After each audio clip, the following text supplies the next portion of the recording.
Okay, hello, second and third grade spelling. We are now covering trimester 3, week 2 words. And the topics we're going to cover is the WH sound, what the WH says, which is right here. We're going to cover that tile. We're going to cover the OO tile, which is oo.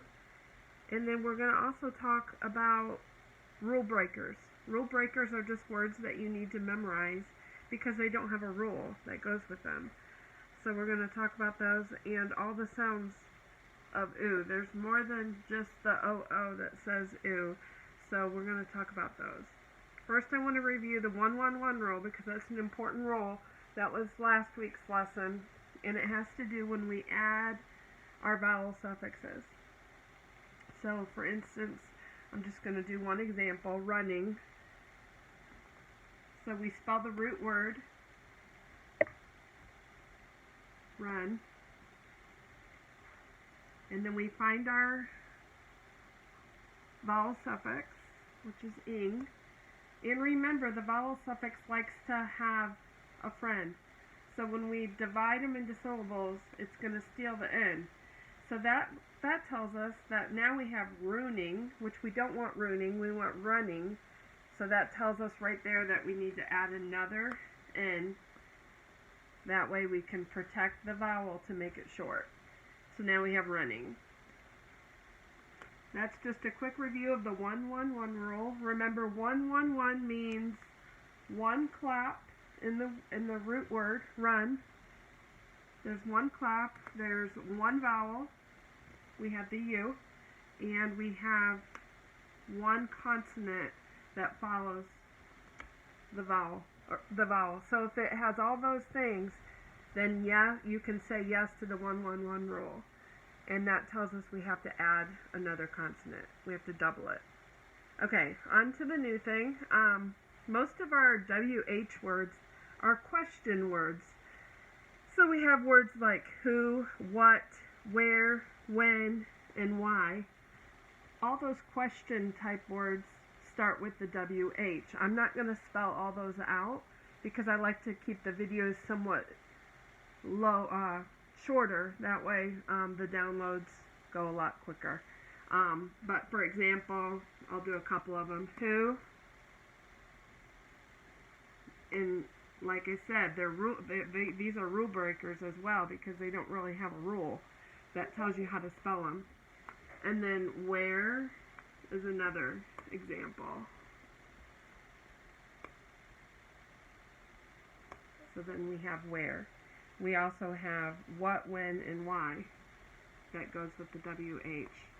Another word on our list is white.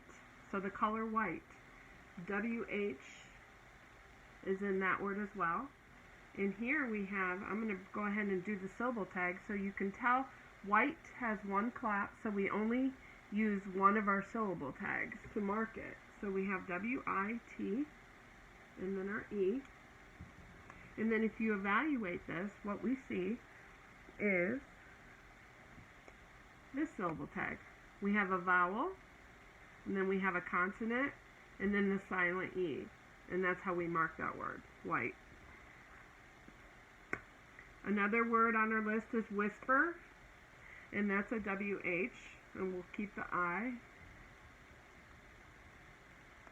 And then we just sound it out, whisper. That's a two clap word, so I'm going to go ahead and separate it into two claps. And then we use our P. So whis, we can divide it with our little circle. And then we have and in this case, ER. Many times at the ends of words, when we hear the sound, it's going to be the ER. Not all the time, but as a general rule, it's the ER. So we have WHIS, whis. So our students would mark that with, I'll give you a chance to guess, which syllable tag. Okay, you can say it. And that is, yes, correct, a closed door because our vowel is closed in. And then our second syllable tag is going to be, I'll give you a second, and that's going to be our R-controlled syllable because we have a vowel with a R. So this syllable tag is closed in, and this syllable is R-controlled. So we have whisper. Those, wheel is another one. So wheel, the way we're going to make wheel long, or the E long, in this case, is to do EE. Okay? We know that EE says E. We know that EA says E. We know that a E with a consonant E would say E. There's lots of ways.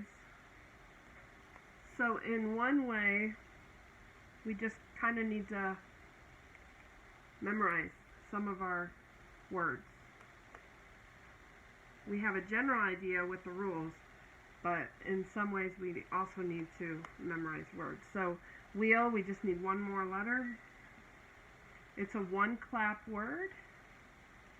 One-clap wheel. Okay? Alright, that's all our WH sounds. Now let's move on to the oo sound. So there, we have several oo, which you typically think of this tile. So we have tooth, so we would just add the T to the front and the TH, which we have a special tile here with the TH together. Tooth, we have several of these on our list. Spoon, so we would just keep the oo there and spell spoon. Bloom, we would keep the oo.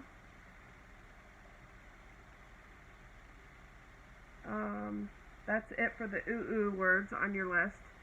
Another oo sound is like in the word to and do. So it's just a plain old O. It's a short little two-letter word. We have do, which is our spelling word for this coming week. Another one would be to, which is not on your spelling list. But that's two examples of where the O says oo all by itself. Another one would be rude, like you're being rude. And in this case, we have our vowel consonant silent E.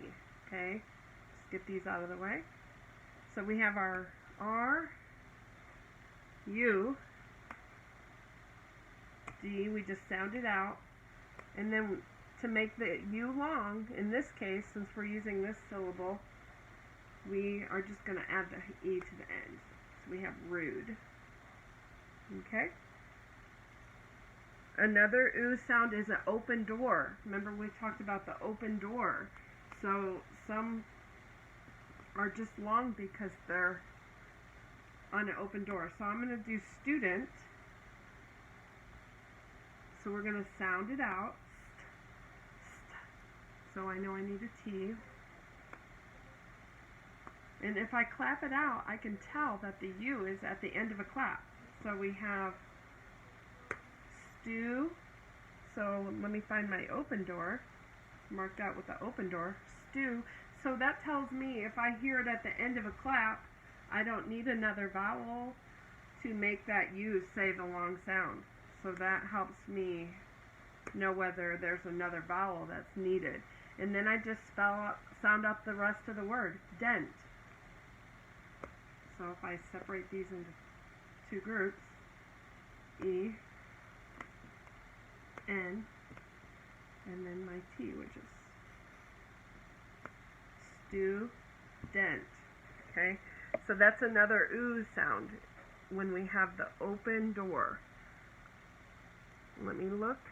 There's one that you just have to memorize, another rule breaker.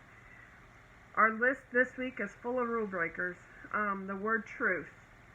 So truth, it's not an open door, it's not a O-O, it's not a U silent E, it's just one you memorize. So we have the T, R, U, and then my TH tile. Here we go. Truth. Okay, I'll post the new list onto Google Classroom so you can start learning the new words. Good luck on your quiz for week 1, and I'll see you next week.